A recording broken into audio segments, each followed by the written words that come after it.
Take your Bibles and let's go to Exodus chapter 3.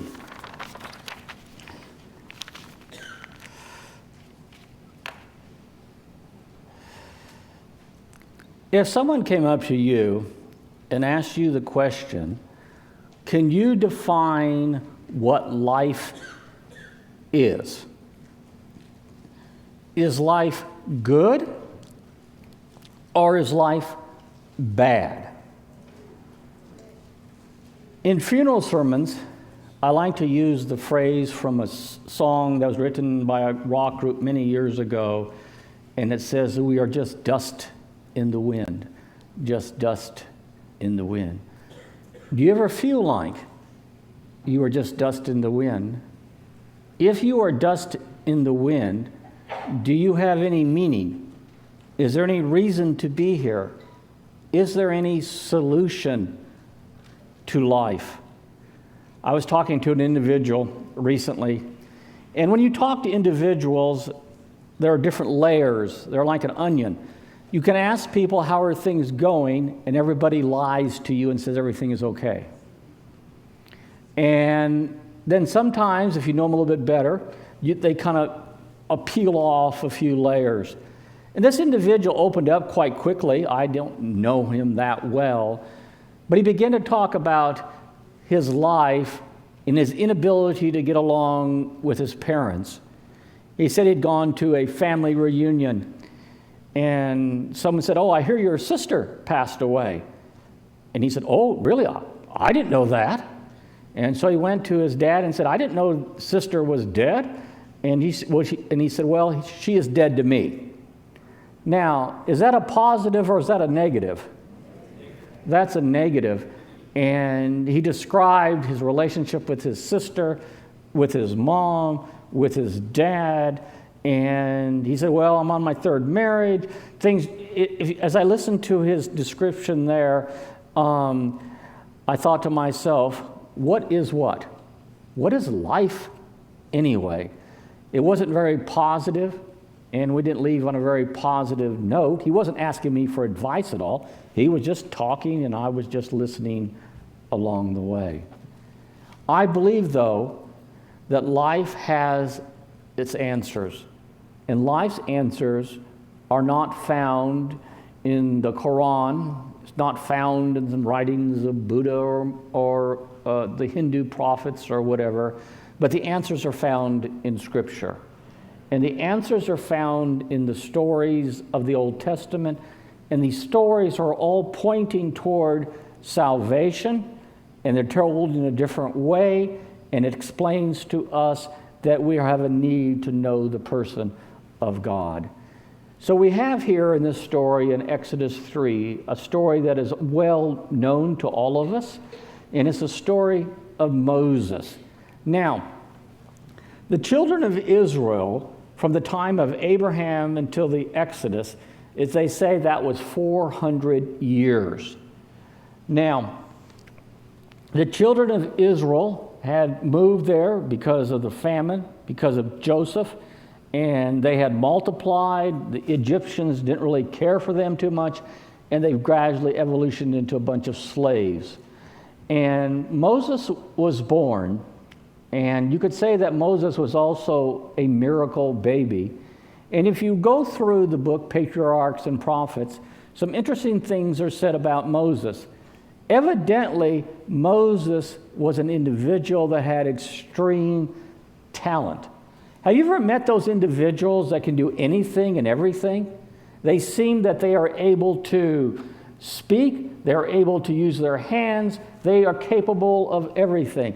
They can read a book and actually remember what they read a year later. I can read a book and a week later I say to myself, what did I read? And I forget so much, but evidently Moses was extremely gifted, and Moses excelled.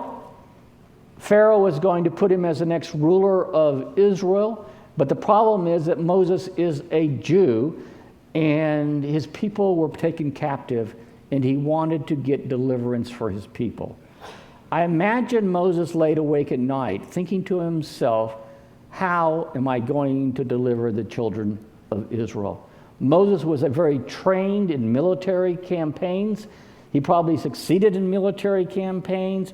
He had all these ideas. And the problem is, when you are extremely smart, who do you rely upon? Yourself. And Moses is extremely smart. But Moses also has a little bit of a temper. Now, is it wise? Maybe Moses had more than a little bit of a temper. If you say you have a temper and you kill somebody, is that kind of a good or a bad temper? You know, that's pretty bad. So maybe he had a really bad temper and he kills somebody and he thinks it's going to be, everybody's not going to talk about it. I mean, that's just ridiculous. It's like 9/11 happened. Soon as 9/11 happens, what do? Sit down and meditate on it, or you get on the phone and try to tell everybody else? You get on the phone, try to tell everybody else, and that's what happened. And so Moses flees to the wilderness there, and he becomes a shepherd. Now, back then, shepherds in the pecking order of good people were at the very, very what? Bottom. And he's out there being a shepherd with the sheep. And it says here in the beginning of chapter 3, he's kind of like on the far side of the desert. He's been doing it for 40 years. Now, when you are a shepherd with sheep, you can talk to the sheep, but do the sheep talk back to you? No, they do not talk back to you. So what do you do out there during all that time in talking to the sheep? It sounds like Moses thought of ways and different ways that he could maybe deliver the children of Israel and things like that. But time began to go by, 10 years, 20 years, 30 years, and finally 40 years, and Moses is now 80 years old. But further in Exodus, it mentions that when Moses dies, he still has all his strength. I believe back in those days that when a person got old, they did not look old. Why would Abraham's wife, when she was extremely old, be taken captive for someone else's wife? Usually people that are 80 or 90 years old, do they apply for the Miss America beauty pageant? Usually not. And because they look old. And so Moses is 80 years old, but I believe he has the strength and the willpower to do things. And Ellen White mentions that when he was in the wilderness there with the sheep, sheep taught him a lot of patience. And they taught him a lot of things. And now Moses is there, he's in the wilderness, and he's wandering through the wilderness, and he looks over there, and he sees a burning bush. I'd like you to know that I have seen that burning bush. It was 1968. I was 21 years old, or 22 years, 68. I was 22 years old. I was on a tour through the Middle East. And if you go to Mount Harrah, there's a monastery there called St. Catherine's Monastery. And there's one bush in the monastery, and guess what bush that is? The burning bush. It's been there for 3,500 years. That's what they told me. Should I believe it? But I saw it. They also showed me when I climbed up Mount Horeb, the cleft in the rock, too. They have that all figured out. If you go to Israel today, you can actually see the hole where the cross was for 2,000 years. The hole hasn't changed. It's amazing all the stuff they tell you that is totally what? Off the wall. But Moses sees that bush there, and a voice comes from the bush. And what does the voice tell him to do? Take off your shoes, for you are on holy ground. I believe that when that voice started coming toward Moses, Moses recognized that voice. Because I believe in those 40 years that Moses walked with God, he talked with God, he communed with God, and God taught him many, many things. And that's why it is later said that Moses was the meekest man that ever lived. He takes his shoes off. If you take your shoes off in a desert, in the middle of the day, how cool is that sand? Are there thorns sometimes in the middle of a desert? Are there a lot of jagged rocks there? But when God tells you to do something, what should you do? Do it. You should better do it. And he takes off the thing there, and he takes off his shoes, and God begins to speak to him. So let's go to Exodus chapter 3 and verse 5. Verse 6, I want to start with. He says, "Moreover," he said, "I am the God of your father, the God of Abraham, the God of Isaac, and the God of Jacob." Did God walk with Abraham? Yes. Did God teach Abraham the way of salvation? Did Abraham learn the way of salvation much deeper when he went to sacrifice his son Isaac? Jacob and Isaac, all these were great men of God that through different experiences God taught them that salvation was a free gift and they could not work their way to heaven. And it is totally of God. And then Moses hid his face, for he was afraid to look upon God. And the Lord said, "I have surely seen the oppression of my people who are in Egypt." Are the people in Egypt being oppressed? Did the people in Egypt receive as slaves a high salary? Did they receive any salary at all? No, I mean, they are definitely oppressed. Now, if God is in heaven 3,500 years ago, looking at his people that are oppressed, can he be looking down today at you and seeing what is happening in your life? Remember, God has every hair numbered on your head. Does God know everything that is going on in your life, every point, every time, everywhere? And the answer is an unequivocal what? Yes. And it says then, he says, "I see the oppressed. My people who are in Egypt I've heard their cry because of their taskmasters, for I know of their what? Sorrows." Have any of you gone through life with a few sorrows along the way?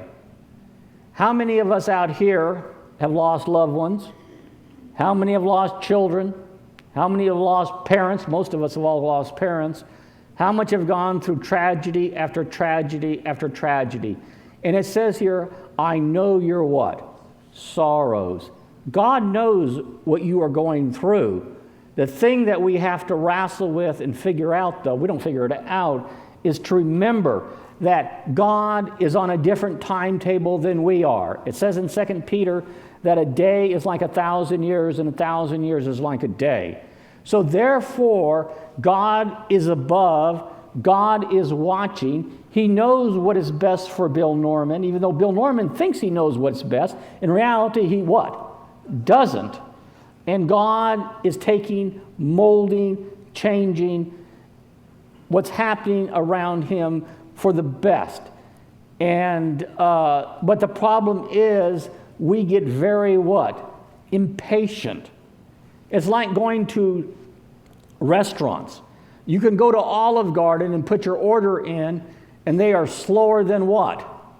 Molasses. You can go to a Mexican restaurant like Monterey Jack's, bang, your food is out there. Guess which one I like the best for service? The one that's fast. You know, I'm impatient. I want things to happen when? Now. Well, not now, really before time. You know, it's like time now. If I say I have an appointment at 8 o'clock, you better be there at 7:45.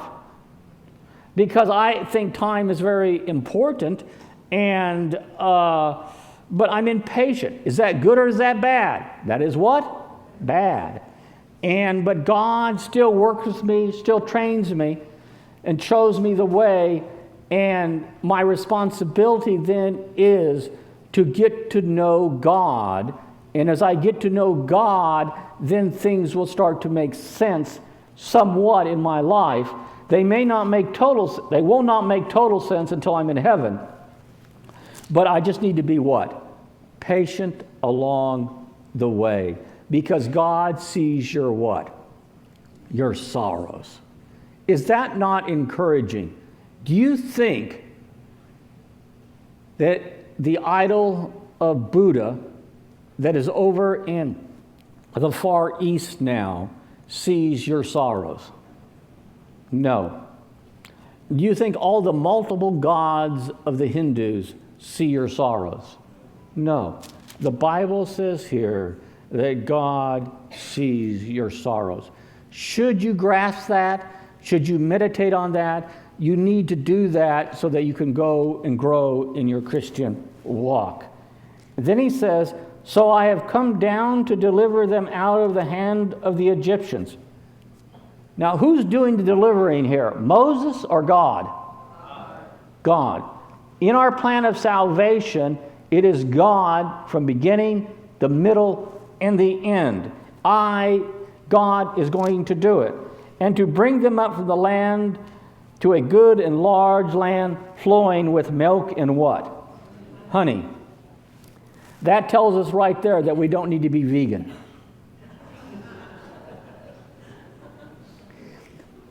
I've always wondered about that phrase, and this is what that phrase actually means in my reading.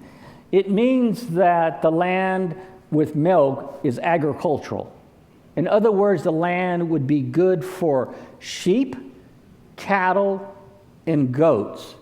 And then honey is not actually talking about honey, but the honey of dates, that the land would be fruitful for farming and growing stuff.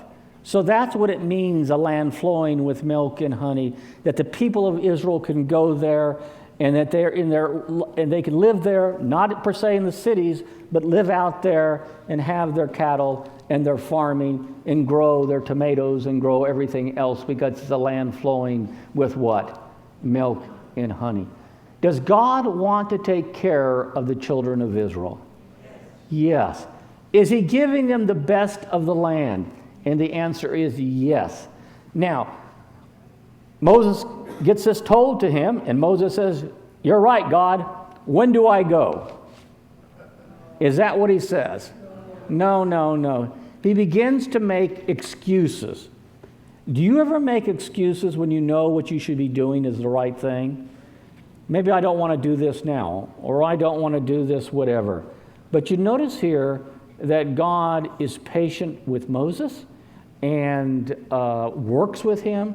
And he says, I will send Aaron along to do your speaking. Your rod will be your instrument of power. He throws it down and it becomes what? A serpent. And Moses grabs the serpent and it comes back to a rod. And Moses journeys down there to Egypt.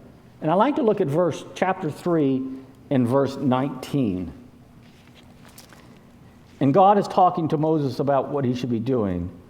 But I am sure that the king of Egypt will not let you go. No, not even by my mighty hand.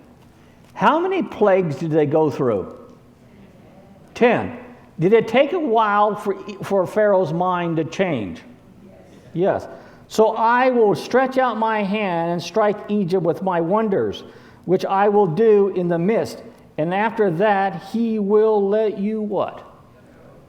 Is God's plan a sure plan, a plan that will always work out? And the answer is an unequivocal yes. It is our responsibility to get to know God, to trust God in our lives, that he is in control. How many times as Christians do we doubt that God is concerned about us? How often do we whine about our position? Once in a while, I get on the phone and I call up an individual called Eric White. He is my employee, therefore he has to listen to me. And I say, I am going to do some whining now. And I whine to him. He listens and doesn't say much because he values employment. And sometimes I whine to him. Sometimes I whine to my wife. And have any of you ever done that? When you do that, though, Are you setting a very good example? No. When I whine, I'm basically saying, I don't know what's going on, I don't know why it happened, and I don't trust that God will work it out in the future. We need to trust God in every aspect of our lives. I don't think it's bad to say some stuff to other people sometimes, because life is frustrating and things go wrong, and you do need to talk to somebody, so we do need to do that, but we don't need to do it to an extreme extent. But we have to realize that God is there and He is in total control. And when people see that in your life, that you are following God, you're letting God lead you, you are trusting God, they will see something that is what? Different in you, and that is something that they are going to want to have. Because in this world today, if you listen to the news or you ask somebody, what do you think of what's going on today politically and everything else, you'll get a very negative answer, because it's very what? Very sad out there. People are tired. It's interesting, though, I was listening to a sermon just recently that was preached 72 years ago, and this individual said that people, he said, we've gone through the world wars, the 2 world wars, and prophecy now is coming to fulfillment and all this. And he says, people are weary. And I think to myself, we're 72 years now, and people are what? Very weary. And we're also saying that prophecy is coming true. But that was what? 72 years ago. Remember, we are on God's timetable. God will determine when He is going to act. In the New Testament it says, in the fullness of time, Christ came what? On this earth. Moses, on the day that God acts in the wilderness, did Moses have any idea that it was going to be that day? It was just a normal day with the sheep, and all of a sudden the burning bush occurs, and Moses dialogues with God. Moses' life is changed forever because he walks with God. He has some problems along the way. At the very end of his life, he strikes the rock and things don't go wrong. But where is Moses today? He is in heaven. Moses is listening to my sermon today. And he's probably saying, well, that's not exactly the way it was. But still, Moses was one of the greatest men that ever walked upon this earth, and God took care of him. God saw the sorrows of the children of Israel. God sees your sorrows. God will take care of you. Trust Him, search for Him, and when He speaks to you, listen to what He has to say, and He will guide you on the way of salvation.